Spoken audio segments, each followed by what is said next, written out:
Hey guys, so I just got back from the theaters. I gotta be at work tomorrow at about 9 a.m. and right now it's midnight, so I want to get these reviews done as soon as possible. And one of them is gonna be pretty long. But let's get the easy one out of the way right now.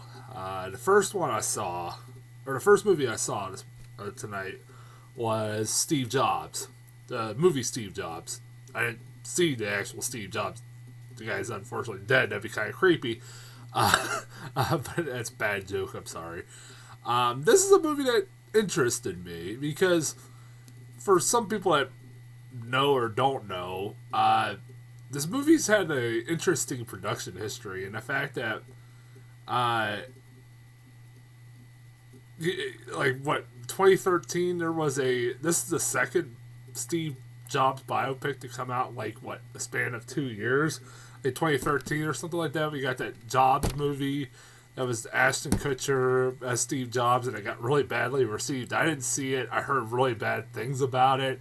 I remember like all right, Ashton Kutcher does look like Steve Jobs, but that doesn't make him a good choice for him. Apparently, he wasn't. I heard a lot of really bad things about that movie. And this one was the one that a lot of people were interested because it was being written by Aaron Sorkin, the guy who's written stuff like Social Network, a lot of classic. He wrote the West Wing and shit like that. He's wrote a lot of really critically acclaimed stuff. And originally David Fincher, who made the Social Network, was supposed to make this, and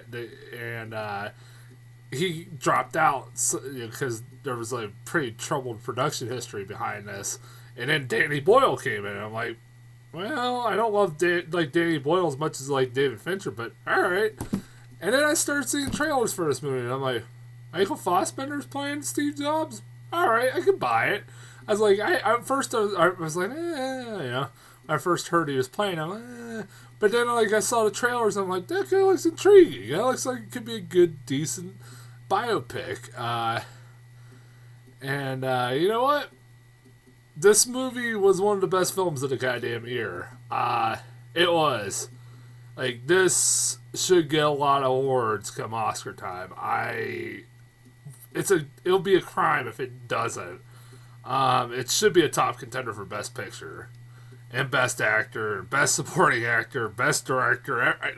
It should be get like a lot of awards if the Oscars actually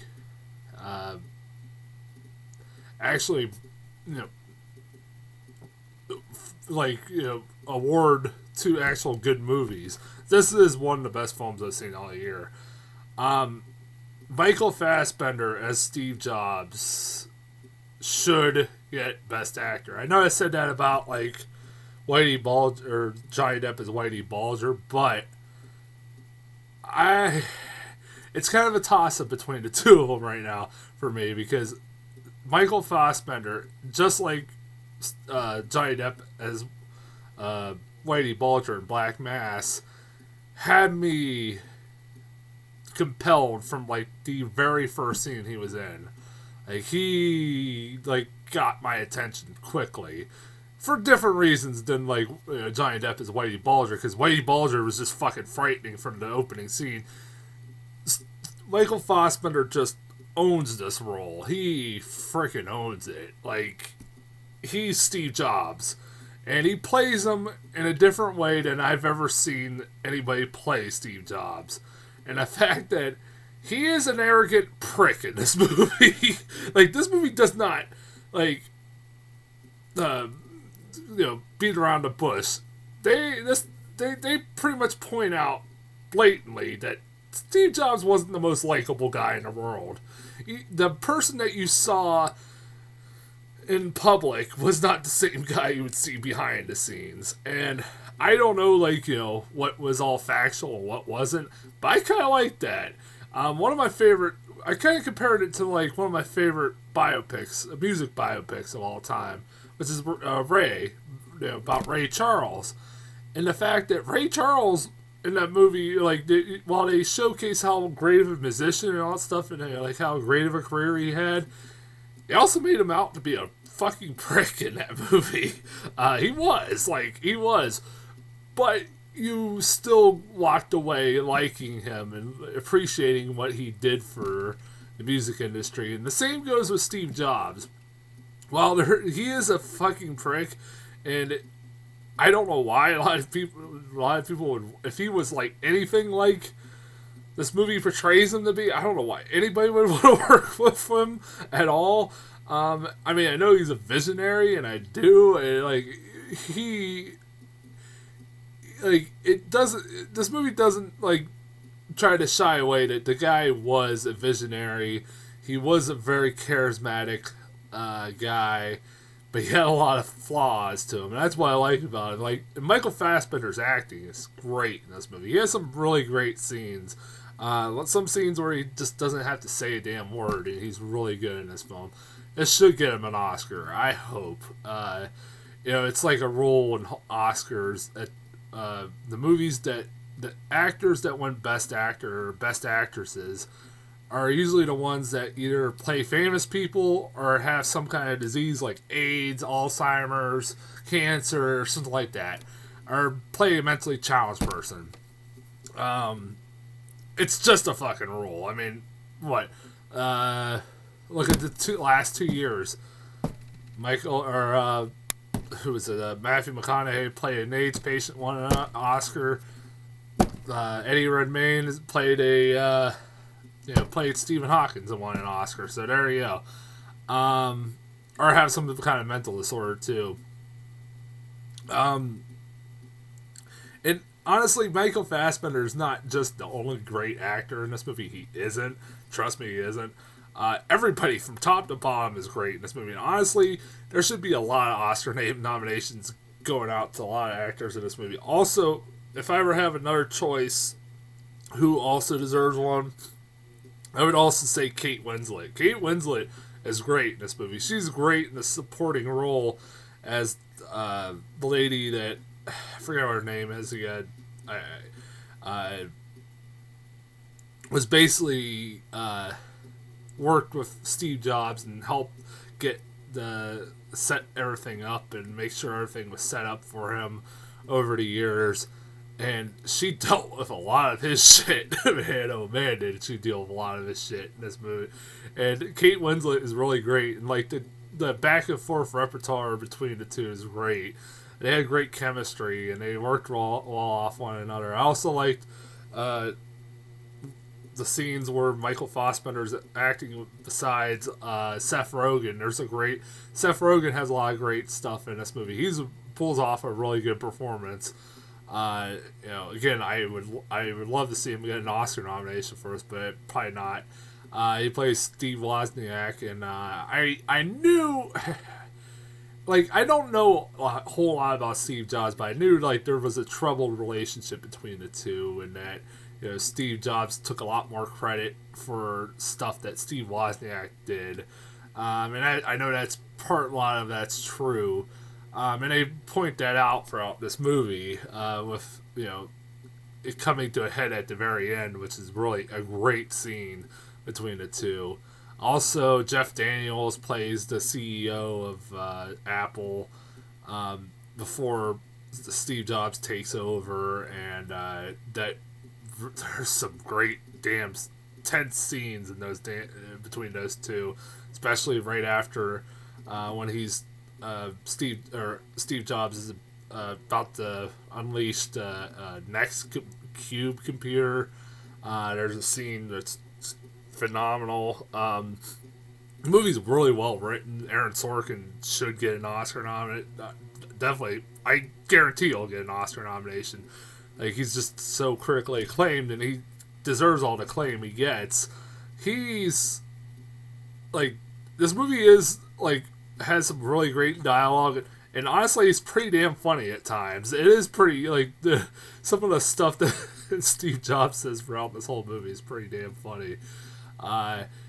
It is a really well done movie. Also, I forgot to talk about the one guy, Michael Stolberg, or whatever, the guy from The Serious Man, one of my favorite Coen Brother movies in the last few years.